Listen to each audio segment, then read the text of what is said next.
Hey everybody, welcome back to Manga Mondays, the only manga review show that created a gap in the broadcast because I also have another show called Animag Weekly, and both of these shows are primarily put together while I'm taking a shit.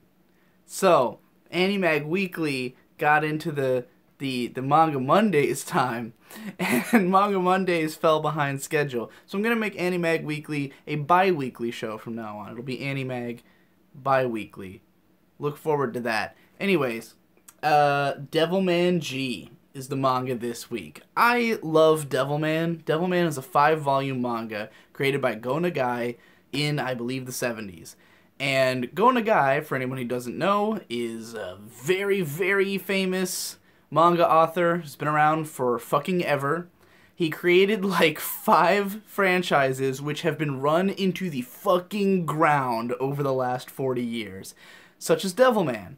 The original run of Devilman is just a 5-volume complete story about this this high school kid who sort of becomes possessed by the soul of this archdemon called Amon, but the fusion of the two of them is Devilman. And he has to fight a bunch of other demons who are possessing people's bodies. Eventually it leads to the end of the world. It's fucking insane. It's hyper-violent. It's grotesque. And it is darker than fuck. Because it literally does end with the actual end of the world. In, like, extreme detail. Like, the whole last volume is basically everyone on Earth dying. Spoilers for Devilman, but, like, that's the reason you should read it. That's why it's cool. So, Go Nagai's series, I don't know what it is. I don't know if he just ran out of ideas at one point or just is like so obsessed with these ones that he keeps iterating on them, or if it's just that they're so lucrative they can't be not made more of. But like pretty much all of Go Nagai's series, like Mazinger and Cutie Honey, will just keep getting new iterations over and over and over again, a lot of which Go Nagai himself works on. Devilman had several sequels, it had sequel manga, it had sequel anime, it had tons of different tie-in anime series. I mean, the original anime that came out not long after the manga is like a kid's show that has very little to do with the actual feel and tone of the Devilman manga.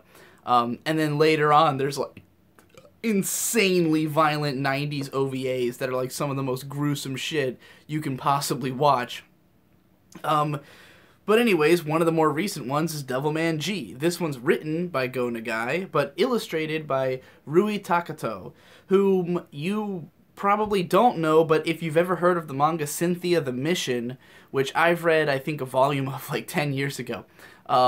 It's a really solid action series about this cute little blonde girl who is like an assassin and kills people. And, that's who does the art for this Devilman G. So I don't know how, like, I mean, it says story by Go Nagai. I don't know how involved Go Nagai was with the story, but essentially this is yet another Devilman retelling. It's 5 volumes like the original, but it is significantly different in, like, what the base story is and the sort of tone and feel of it. So this time, it's Akira Fudo, who's the same main character as the original, just kind of is, he's living with this girl who's, like, obsessed with the idea that she's a magician.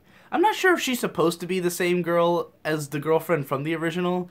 It's been a while since I've read the original Devilman.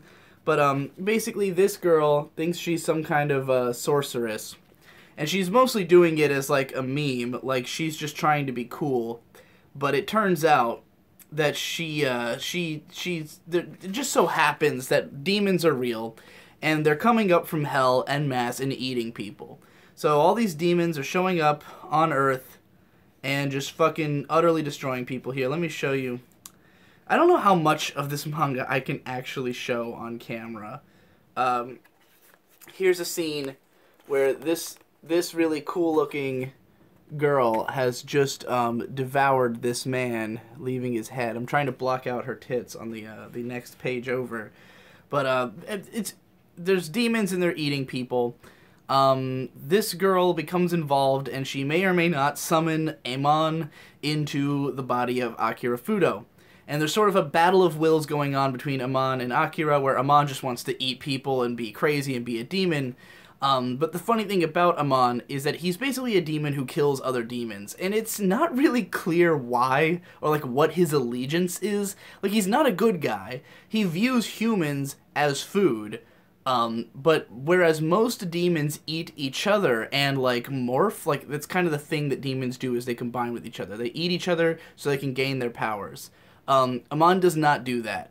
He's called Amon the Uneating. He will not eat other demons. He just kills them. He's also known as Amon the Brave, but like all he does is kill demons, and that's his bread and butter, and he's a total dick. Whereas Akira was a wimpy little wuss kid who now is acting like a badass. But because Akira still has some hold over the mind, Amon can't eat other people, and he has to protect the witch girl.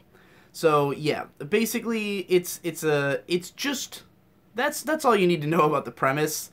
This is just insane turbo violence, the manga. It is one of the most violent things I've ever read. On page like 10, there's a scene of this harpy woman, the one who I just showed you eating that guy on the bed, who is torn in half by a gigantic turtle monster. And there's an image here. Her head's been bitten off. Her mouth is her arm is in the mouth of this monster. And it's holding up her torso. It's just got the arm in her hand, and her torso is hanging there with all of its intestines hanging out. And meanwhile, the bottom half of her body is being raped by the turtle man. As he says, "Human or demon, you gotta do 'em while eating them." You're tasty, Sachan. Oh, and then her face is like screamed out of his back, and he has the faces of all the people he's eaten in his fucking turtle shell. So yeah, it's insanely violent. You will see people get cut up into pieces, eyeballs flying everywhere, intestines everywhere, super gory, tons of attempted rape, occasional actual rape, tits everywhere. The weirdest thing about this, older teen rating, 16 plus. How did this not get a mature rating?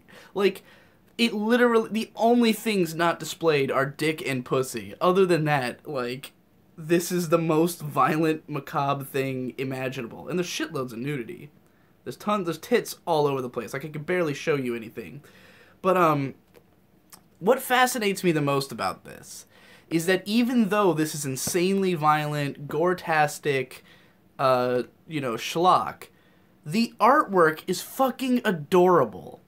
So, if you've ever watched Kill La Kill, and you know Go Nagai, then you know that a lot of the artwork in Kill La Kill is heavily Go Nagai influenced. Like, if you look at, like, Ragyo, or you look at Senketsu, like, they look like they belong in a Go Nagai manga. And a lot of the other characters kind of do as well.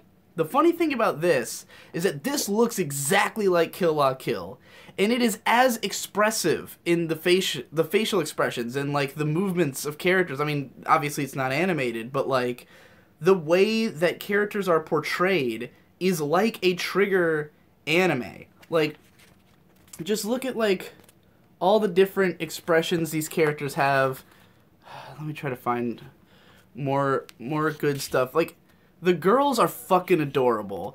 And you'll see, like, super cute girls getting just torn to fucking shreds. Here, hold on. I've got a perfect example. We've got, like, here's one page. You got these little cuties standing around, you know, being adorable. And the very next page, one of them is getting cut in half vertically. Right before the others are torn to shreds. Like, look, this is on the same page, you know? Like, they're super cutesy characters with really great, vibrant expressions and lively movement. And, like, it's very cartoony. Like, especially as it goes along, it just keeps getting more and more goofy and cartoony while also being insanely hyper-violent. And it's not quite like anything I've seen before. Like, in a way, it does kind of feel like a Trigger anime, like a Kill La Kill, or, you know, a Panty and Stocking or something like that. but like it's way more intense than those ever are. Like those never get to the level of like eyeballs popping out and like a demon raping another demon's body while it eats her, you know. Like there was one part where this dude has like he's got all these girls like half trapped in walls and shit. Like he's in a room where there'll be like a girl's torso coming out of the wall and she's like melting into the wall and shit. Like there's so much of people just getting like eaten and murdered like casually. Like the demons, because they don't think anything of humans, so it'll just have them like casually ripping people apart and eating them and stuff. It's fucking intense, but it's adorable. I really would love to see like Rui Takato do character designs for like a TV show or something, because I mean the character artwork in this is all fantastic, but you know, just got to be ready for the hyper violence. And personally, I don't entirely know how I feel about it. Like even though I love the way the characters look, I don't want to get invested in them because I know everyone's going to get killed horribly. Like it's not only is that evident in what I'm reading, but I also know it's Devilman, where infamously, you know, some of the cute girl characters who you expected to make it through die the hardest, you know. So like I have no expectations of anyone living through all of Devilman G. But overall, I'd say I enjoyed it. I would probably read the rest online before I went and bought any more of it, just so I don't end up spending, what was this, $13? You know, spending $70 to potentially be disappointed if it's not actually as good as Devilman. Like, it definitely doesn't have the weight of the original Devilman. Like, original Devilman opens with, like, almost an entire chapter of just Amon in hell killing demons, and it's the coolest shit ever. And then when the characters, like, describe the background narrative of why this is happening, which is done in a lot of exposition dumps, to be fair, but it's pretty interesting. And that was kind of what drew me into Devilman, you know. And then the midsection's kind of whatever, but then there's this epic ending. This one, not so much on the intrigue at the beginning. It's more like wacky hijinks and then insane, brutal gore. But, I don't know. I had fun with it. Check it out if you are a gore fiend. And that's it for this episode. See you next week.